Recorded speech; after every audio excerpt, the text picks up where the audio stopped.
Good morning, welcome to all. हमारी आज की कक्षा में आप सभी का स्वागत है।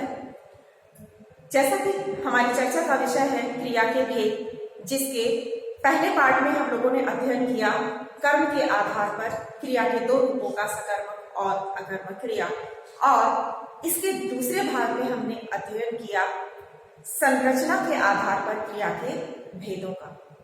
संरचना के आधार पर क्रिया के मुख्य 6 भेद होते हैं, ये हमने पिछली कक्षा में जाना, और साथ ही उसके 3 रूपों का वर्णन हमने किया, उसके 3 भागों का वर्णन किया। एक बार फिर से उन 6 भागों के नाम देखते हैं। संरचना के आधार पर क्रिया के कुल 6 भेद होते हैं: सामान्य क्रिया, संयुक्त क्रिया, नाम धातु क्रिया, प्रेरणार्थक क्रिया, पूर्वकालिक क्रिया और कृदंत क्रिया। हमने पिछली कक्षा में 3 का वर्णन किया: सामान्य क्रिया, संयुक्त क्रिया और नाम धातु क्रिया, जिसमें हमने जाना कि जब कर्ता किसी एक क्रिया को करता है या कर्ता के साथ जब किसी एक क्रिया का उल्लेख होता है, तब वहां पर सामान्य क्रिया होती है। जैसे वह खाया, वह पिया, वह आया, वह गया। लेकिन जब कर्ता के साथ क्रिया के साथ साथ हम कुछ अन्य शब्दों का प्रयोग करते हैं, जिन्हें हम रंजक क्रिया या सहायक क्रिया कहते हैं। तो जब मुख्य क्रिया के साथ रंजक क्रिया और सहायक क्रिया का प्रयोग होता है, तब वहां पर संयुक्त क्रिया होती है। यानी कि क्रिया शब्द का प्रयोग अकेले ना करके हम उसको सहायक क्रिया के साथ प्रयोग करते हैं, तब वहां पर संयुक्त क्रिया होती है। इसी प्रकार नाम धातु क्रिया में हमने देखा कि संज्ञा, सर्वनाम या विशेषण शब्दों के साथ हम जब प्रत्यय का प्रयोग करके कोई क्रिया बनाते हैं, तब वहां पर नाम धातु क्रिया होती है। जैसे शर्म से शर्माना, लाज से लजाना, गर्म से गर्माना, फिल्म से फिल्माना इत्यादि। इसी प्रकार कुछ अनुकरणात्मक शब्द होते हैं जो ध्वन्यात्मक होते हैं, यानी किसी ध्वनि का उसी प्रकार अनुकरण करके जब हम कोई क्रिया शब्द तैयार कर लेते हैं, तब वहां पर अनुकरणात्मक क्रिया शब्द होता है, जो कि नाम धातु क्रिया के अंतर्गत ही आता है। जैसे वह दरवाजा खटखटा रहा है, तो इसमें कौन सी क्रिया आई? खटखटाने की क्रिया, खटखटाना। इस वस्तु पर मक्खियां भिनभिना रही हैं, तो भिन भिन से भिनभिनाना, भिनभिनाना एक क्रिया है, यह भी आपका नाम धातु के अंतर्गत आता है। ऐसे ध्वन्यात्मक क्रियाओं को भी हम नाम धातु के अंतर्गत रखते हैं। आज हम चर्चा करेंगे संरचना के आधार पर क्रिया के अन्य 3 रूपों का, जिसमें सबसे पहले हम अध्ययन करेंगे प्रेरणार्थक क्रिया। जैसा कि शब्द से ही स्पष्ट है कि इसमें कर्ता के द्वारा किसी को कोई कार्य करने की प्रेरणा दी जाएगी, तब वहां पर प्रेरणार्थक क्रिया होती है। जब वहां कर्ता के द्वारा हम किसी अन्य को कार्य करने की प्रेरणा देते हैं। इसी आधार पर इस प्रेरणार्थक क्रिया में 2 रूप सामने आते हैं। कभी कभी हम स्वयं किसी को प्रेरित करते हैं कोई कार्य करने के लिए, और कभी हम किसी के द्वारा करवाते हैं, तब वहां पर द्वितीय प्रेरणार्थक होता है, जब हम किसी अन्य के द्वारा करवाते हैं। तो प्रथम प्रेरणार्थक क्रिया में क्या होता है? कर्ता स्वयं किसी को किसी कार्य के लिए प्रेरित करता है, स्वयं उसमें कर्ता डायरेक्ट किसी कार्य के लिए किसी को प्रेरित करता है। जैसे शिक्षिका बच्चों को पढ़ाती है, यहाँ पर शिक्षिका क्या है? करता है, और वह बच्चों को क्या कर रही है? पढ़ने की प्रेरणा दे रही है। जब शिक्षिका पढ़ा रही है तो बच्चे स्वतः ही पढ़ने लग जाते हैं। जब शिक्षिका पढ़ाएगी तो बच्चे पढ़ेंगे। तो यहाँ पर शिक्षिका डायरेक्टली बच्चों को पढ़ने की प्रेरणा दे रही है, तो यहाँ पर प्रथम प्रेरणार्थक क्रिया आती है। अर्थात कर्ता के द्वारा जब किसी को स्वयं कार्य करने के लिए प्रेरित किया जाएगा, तब वहां पर प्रथम प्रेरणार्थक क्रिया होगी। प्रथम प्रेरणार्थक क्रिया में कर्ता के द्वारा स्वयं किसी को कार्य के लिए प्रेरित किया जाएगा। जैसे शिप्रा तोते को खिलाती है, यहाँ पर शिप्रा करता है और शिप्रा तोते को स्वयं ही खाने के लिए प्रेरित कर रही है। जब वो भोजन खिलाएगी, कुछ भी खिलाए, कोई भी अनाज खिलाती है, दाना खिलाती है, तो वह क्या कर रही है? तोते को खाने के लिए प्रेरित कर रही है कि मैं तुम्हें खिला रही हूँ, तो खाओ, स्वयं खिला रही है। किसी अन्य के द्वारा वह कार्य नहीं करवा रही है, तो यहाँ पर कर्ता के द्वारा क्रिया के लिए प्रेरित किया गया स्वयं ही, इसलिए यहाँ पर प्रथम प्रेरणार्थक क्रिया बनती है। जहां पर शिप्रा तोते को कुछ खिला रही है तो वह तोते को खाने की प्रेरणा दे रही है, तो ये खिलाते शब्द में प्रथम प्रेरणार्थक क्रिया आती है। शिक्षिका के द्वारा बच्चों को पढ़ाया जा रहा है, तो यहाँ पर पढ़ाने की जो क्रिया आ रही है, पढ़ाती है, तो यह प्रथम प्रेरणार्थक क्रिया है, जहाँ पर बच्चे स्वतः पढ़ने के लिए प्रेरित हो रहे हैं और यहाँ पर तोता स्वतः खाने के लिए प्रेरित हो रहा है। इसी प्रकार हम द्वितीय प्रेरणार्थक क्रिया को समझते हैं। द्वितीय प्रेरणार्थक में हम आपको बता चुके, यहाँ पर कर्ता के द्वारा स्वयं किसी कार्य के लिए किसी को प्रेरित ना करके किसी अन्य के द्वारा कार्य करवाया जाएगा, तब वहां पर द्वितीय प्रेरणार्थक क्रिया आती है। इसे हम कुछ उदाहरणों से समझते हैं। जैसे अध्यापक छात्र से पत्र लिखवाते हैं, तो यहाँ पर अध्यापक मुख्य कर्ता है, लेकिन यह कार्य करने की प्रेरणा किसे दे रहे हैं? छात्र को दे रहे हैं। क्यों? क्योंकि छात्र के द्वारा वो पत्र को लिखवाते हैं, तो यहाँ लिखने की क्रिया छात्र द्वारा हो रही है, लेकिन वह स्वतः से नहीं लिख रहा है, अध्यापक उससे लिखवा रहा है प्रेरित करके। तो यहाँ पर अध्यापक छात्र से पत्र लिखवा रहा है, तो ये पत्र लिखवा रहा है स्वयं प्रेरित करके, उसको लिखवाने का कार्य छात्र से करवा रहा है, छात्र के द्वारा यहाँ पर कार्य करवाया जा रहा है, इसलिए यहाँ पर द्वितीय प्रेरणार्थक क्रिया बनती है। इसी प्रकार अन्य उदाहरण देखते हैं। इंजीनियर मजदूरों से भवन बनवाता है, तो इंजीनियर यहाँ पर क्या कर रहा है? मजदूरों के द्वारा भवन निर्माण करवा रहा है, तो यहाँ पर बनवाता है में द्वितीय प्रेरणार्थक क्रिया आती है, जहां पर इंजीनियर मजदूरों से भवन बनवा रहा है। तो यहाँ पर किसी अन्य को प्रेरित किया गया कार्य करने के लिए, यह स्वतः नहीं कर रहा है मजदूर, इसको इंजीनियर जैसा डायरेक्शन दे रहा है वैसा ही मजदूर भवन बनाने के लिए विवश है, वह वैसा ही भवन बनाएगा जैसा इंजीनियर उसको डायरेक्शन देगा, जैसा इंजीनियर का दिशा निर्देश होगा।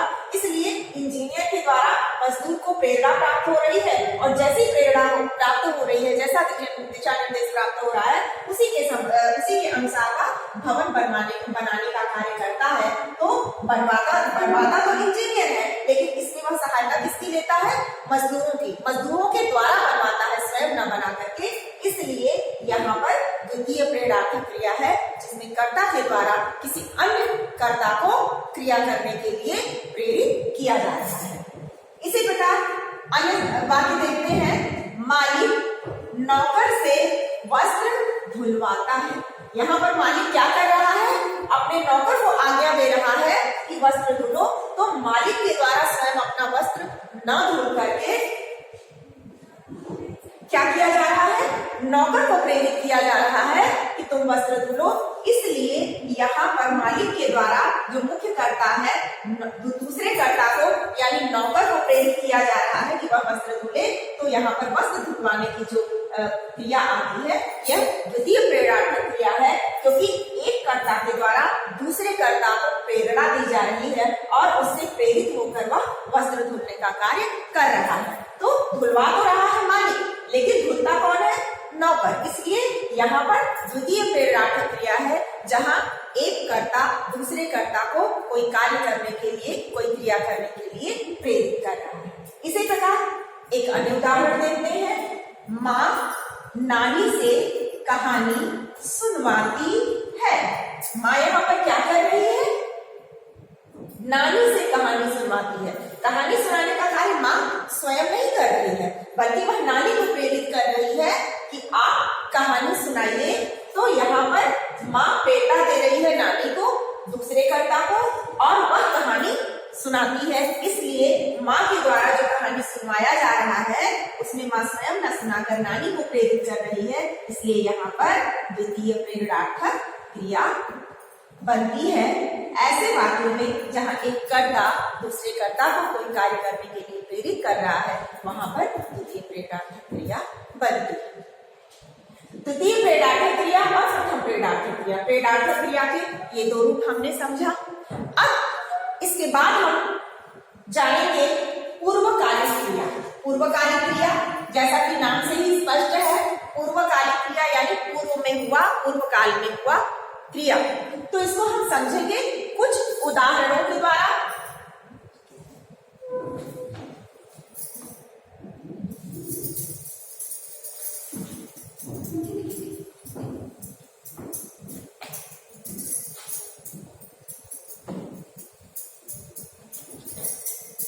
पूर्वकालिक क्रिया की पहली पहचान है कि इसमें मुख्य क्रिया से पहले एक अन्य क्रिया पूर्व में उसके अवश्य होने का उल्लेख होगा, यानी कि मुख्य क्रिया को दिखाने से पहले कर्ता के द्वारा किसी अन्य क्रिया के किए जाने का बोध यहाँ पर होता है। नाम से ही स्पष्ट है यहाँ पर पूर्वकालिक क्रिया।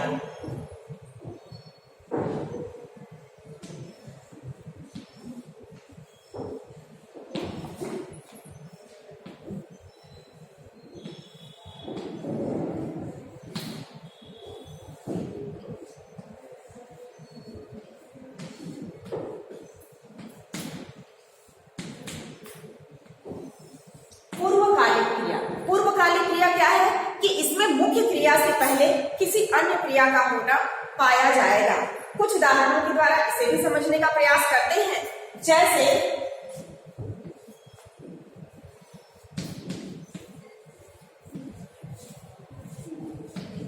बालक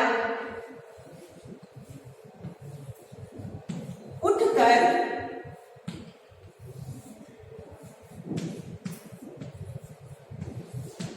रोने लगा। यहाँ पर कर्ता कौन है? बालक है, और इसके द्वारा मुख्य क्रिया क्या की जा रही है कि बच्चा रोने लगा। बालक क्या करने लगा? रोने लगा। यह मुख्य क्रिया है, लेकिन इस क्रिया से पहले उठकर भी इसने और एक कार्य किया। रोने से पहले वह उठा। इससे स्पष्ट होता है कि बालक बैठा था या सोया था, अचानक उठकर रोने लगा। तो इसने पहली क्रिया क्या की? पहले उठा, फिर रोने लगा। तो मुख्य जो कार्य किया उसने रोने का कार्य किया, लेकिन इस मुख्य क्रिया से पहले उसने उठने का कार्य किया, इसलिए उठकर यहाँ पर पूर्वकालिक क्रिया बनती है। पूर्वकालिक क्रिया यानी मुख्य क्रिया से पहले होने वाला कार्य, ऐसे कार्य के शब्दों को हम पूर्वकालिक क्रिया कहते हैं। कुछ अन्य उदाहरणों के द्वारा इसको समझने का प्रयास करते हैं। जैसे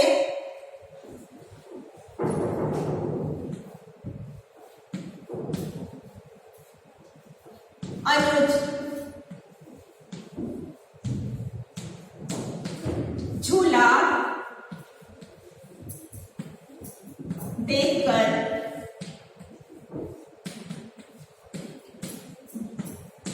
हंसने लगा। तो अनुज ने यहाँ पर मुख्य कार्य क्या किया? हंसने का किया। वह हंसने लगा, लेकिन हंसने से पहले उसने क्या किया? पहले उसने झूला देखा। तो यहाँ पर देखकर कौन सी क्रिया हो गई?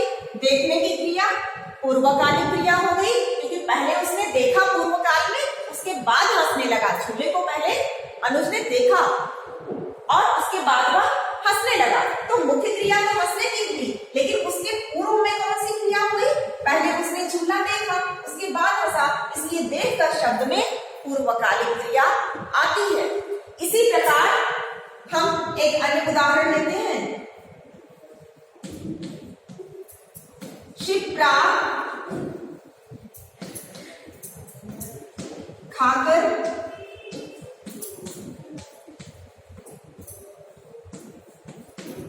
सो गई। यहाँ पर शिप्रा क्या कर रही है? यहाँ पर अनुज करता है, यहाँ पर शिप्रा करता है। तो शिप्रा के द्वारा कौन सा कार्य किया जा रहा है? सोने का कार्य किया जा रहा है। वह सो गई, लेकिन कब सो गई? सोने से पहले उसने एक कार्य किया, फिर सो गई। शिप्रा खाकर सो गई। तो खाने जो सोने की क्रिया हुई, उसके पहले उसने खाने का कार्य किया, इसलिए खाकर शब्द में कौन सी क्रिया आ गई? पूर्वकालिक क्रिया। मुख्य क्रिया से पहले जो कार्य किया जाता है कर्ता के द्वारा, उसको हम पूर्वकालिक क्रिया कहते हैं। इसी प्रकार हम अन्य शब्द भी प्रयोग करते हैं। जैसे वह दौड़ते दौड़ते गिर गया, तो वह गिर गया, लेकिन कैसे गिर गया? दौड़ते दौड़ते, पहले वह दौड़ा फिर गिरा, ठीक है। इसी प्रकार वह झुकते झुकते उठ गया, यानी पहले वह झुका फिर वह उठा, तो झुकने में कौन सी क्रिया आ जाएगी? कौन सी क्रिया आएगी? पूर्वकालिक क्रिया। तो मुख्य क्रिया से पहले जो कार्य हम करने को दिखाते हैं या कर्ता के द्वारा मुख्य क्रिया से पहले जो कार्य किया जाता है, तब वहां पर पूर्वकालिक क्रिया होती है। पूर्वकालिक क्रिया में दो क्रियाओं का एक साथ होना जरूरी है, एक जो समाप्त हो जाएगा और दूसरा जो मुख्य रूप से किया जाएगा। तो जो क्रिया समाप्त हो जाएगी, पहले की जाएगी, उसको हम पूर्वकालिक क्रिया कहेंगे, और जो क्रिया बाद में हुई है वह मुख्य क्रिया मानी जाएगी। तो पूर्वकालिक क्रिया मुख्य क्रिया से पहले होने वाली क्रिया शब्द को कहते हैं। इस बात को हमेशा ध्यान में रखेंगे तो हमें कभी भी पूर्वकालिक क्रिया पहचानने में दिक्कत नहीं होगी। और इसमें सबसे बड़ी पहचान है कि इसमें कर शब्द अक्सर लगा होता है, देख कर, उठ कर, खाकर, आकर, जाकर, तो ये सारे शब्दों के द्वारा भी हम पहचान सकते हैं कि यह पूर्वकालिक क्रिया है। बस ध्यान रखना है, पूर्वकालिक के बाद कोई न कोई मुख्य क्रिया जरूर होगी, यानी मुख्य क्रिया से पहले होने वाली क्रिया को ही हम पूर्वकालिक क्रिया कहते हैं। अब पूर्वकालिक क्रिया हमारा पांचवा भेद था संरचना के आधार पर। इसके बाद एक और शब्द बचता है कृदंत क्रिया। कृदंत क्रिया बहुत ही साधारण रूप में समझा जा सकता है। कृदंत क्रिया बनाने के लिए एक बहुत ही साधारण सा नियम है कि किसी भी क्रिया शब्द में जब हम प्रत्यय लगाकर एक अन्य क्रिया बना देते हैं, एक अन्य क्रिया शब्द बना देते हैं, तो वहां पर कौन सी क्रिया होती है? कृदंत क्रिया होती है। इसको भी हम कुछ उदाहरणों के द्वारा समझ सकते हैं। आशा है पूर्वकालिक क्रिया आपको समझ में आ गई होगी। इसके बाद हम कृदंत क्रिया को समझने का प्रयास करते हैं। जैसा कि हमने आपको बताया कि कृदंत क्रिया वह क्रिया शब्द है जो क्रिया शब्दों से ही बनाई जाती है। इसके पहले भाग में हमने आपको क्या बताया था कि संज्ञा, सर्वनाम, विशेषण या अनुकरणात्मक शब्दों में प्रत्यय जोड़कर जब क्रिया शब्द बनता है तब उसको हम क्या कहते हैं? उसे हम तब कहते हैं नाम धातु क्रिया, ठीक है। लेकिन यहाँ पर कृदंत क्रिया में क्या होगा? कृदंत क्रिया में किसे कहेंगे? कृदंत क्रिया में क्रिया शब्दों से ही नए क्रिया शब्द बनाए जाएंगे। कृदंत क्रिया यह किससे बनता है? क्रिया शब्दों में प्रत्यय लगाकर। क्रिया शब्दों या क्रिया धातुओं में हम प्रत्यय लगाकर बनाते हैं।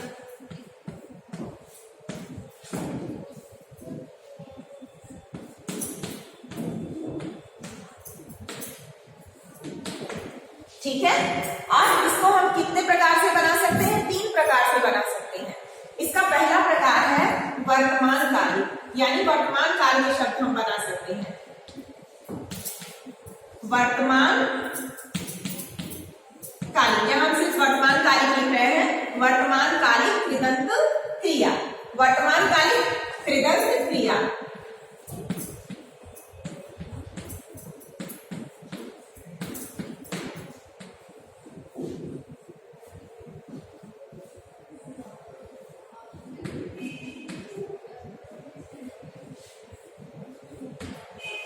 वर्तमान कालिक कृदंत क्रिया में हम कैसे शब्द बनाते हैं? वर्तमान काल का शब्द बनाते हैं जैसे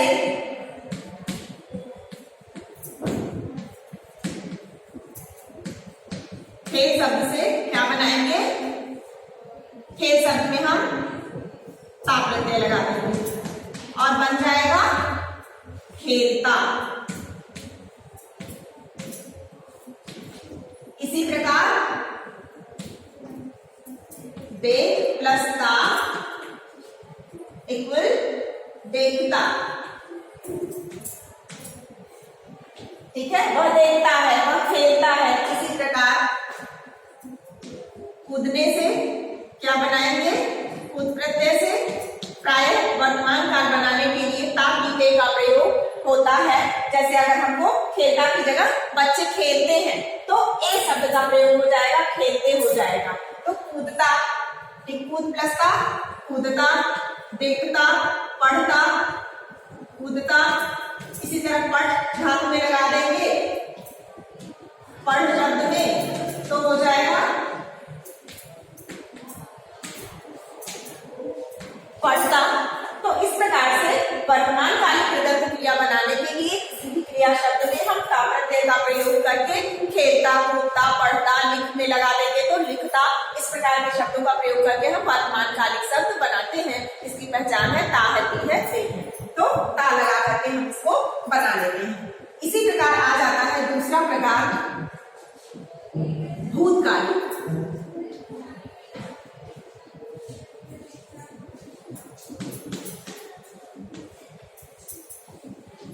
भूतकालिक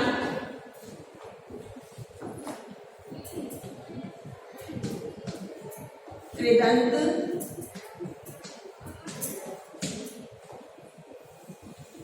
भूतकालिक कृदंत क्रिया में हम क्या करेंगे कि जो भी क्रिया की धातु है या क्रिया शब्द है उसमें ऐसे प्रत्यय का प्रयोग करेंगे जिससे जो नया शब्द तैयार हो उससे भूतकाल में कार्य में होने का बोध हो।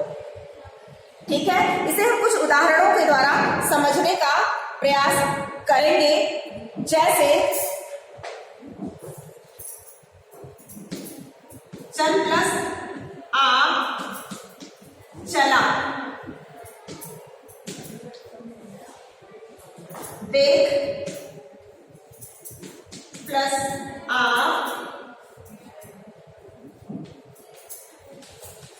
देखा, उसने देखा, वह चला। ये सब कैसे शब्द है? भूतकालिक है। जिन क्रिया शब्दों में प्रत्यय लगाने से ऐसे क्रिया शब्द बने जिनसे कार्य के भूतकाल में होने का बोध हो, तब हम वहां पर उसे भूतकालिक कृदंत क्रिया कहते हैं। इसी प्रकार हम पूर्वकालिक क्रिया जो कि अभी हाल ही में हम पढ़ चुके हैं, पढ़कर, देखकर, खाकर, पीकर, वह क्रिया भी हम इसी से बनाते हैं। वह आपका पूर्वकालिक कृदंत क्रिया में आता है, जो इसका तीसरा भेद है। कृदंत क्रिया का तीसरा भेद है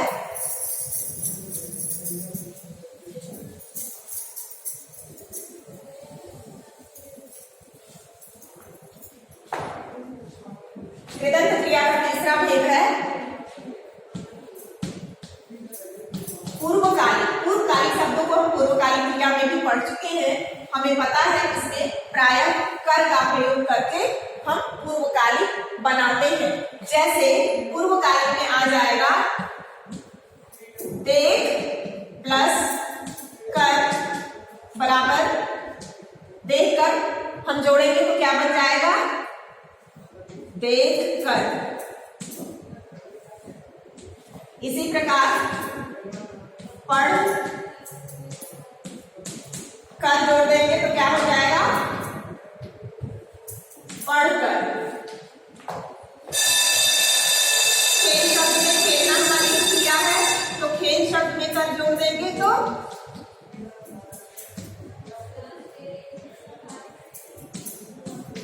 खेलकर। तो इस प्रकार हमने देखा कि किसी भी क्रिया शब्द में जब कर प्रत्यय जोड़कर हम पूर्वकालिक क्रिया के शब्द बना देते हैं, देखकर, पढ़कर, खाकर, सोकर, आकर, जाकर, तो हमारा पूर्वकालिक कृदंत क्रिया बन जाता है। कृदंत क्रिया में हमें इसे कितना ध्यान रखना है कि कृदंत क्रिया किसी भी क्रिया शब्द में प्रत्यय लगा करके बनेगी, जबकि जो हमने आपको बताया था नाम धातु क्रिया संज्ञा, सर्वनाम, विशेषण या अनुकरणात्मक शब्दों में प्रत्यय जोड़ करके, अनुकरणात्मक यानी ध्वन्यात्मक शब्द, तो ध्वन्यात्मक शब्दों का अनुकरण करके वैसे ही जो शब्द तैयार हो जाते हैं, जैसा कि हम आपको बता चुके हैं, टिनटिनाना, हिनहिनाना, खटखटाना इत्यादि। तो ऐसे जो शब्द होते हैं उनमें जब प्रत्यय लगा करके शब्द बनते हैं तो वहां पर कौन सी क्रिया होती है? वहां पर नाम धातु क्रिया होती है। लेकिन कृदंत क्रिया और नाम धातु क्रिया में फर्क इतना है, जब किसी क्रिया शब्द से हम दूसरा क्रिया शब्द बनाते हैं तब उसे कृदंत क्रिया कहते हैं। आशा है क्रिया के ये सभी भेद आपको समझ में आ गए होंगे। अगर ना समझ में आए तो क्रिया के भेद के तीनों वीडियोस और इसके साथ ही साथ क्रिया का एक और वीडियो जो पहले गया था, ये चारों वीडियो को एक साथ अगर आप देखेंगे एक के बाद एक, तब आपको क्रिया और क्रिया के सारे भेद बहुत ही आसानी से समझ में आ जाएंगे। उसके बाद भी अगर आपको लेसन समझने में, क्रिया को समझने में या क्रिया के भेद समझने में कहीं भी किसी प्रकार की कोई दिक्कत है, कोई परेशानी है, तो आप मुझे कांटेक्ट कर सकते हैं। तब तक के लिए प्रतीक्षा करें एक नए पाठ के लिए, एक नए प्रतीक्षा के साथ।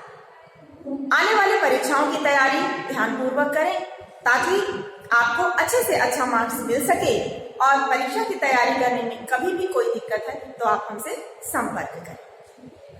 आशा है आपको ये लेसन बहुत अच्छी तरह समझ में आ गया होगा। अगले लेसन के लिए प्रतीक्षा कीजिए।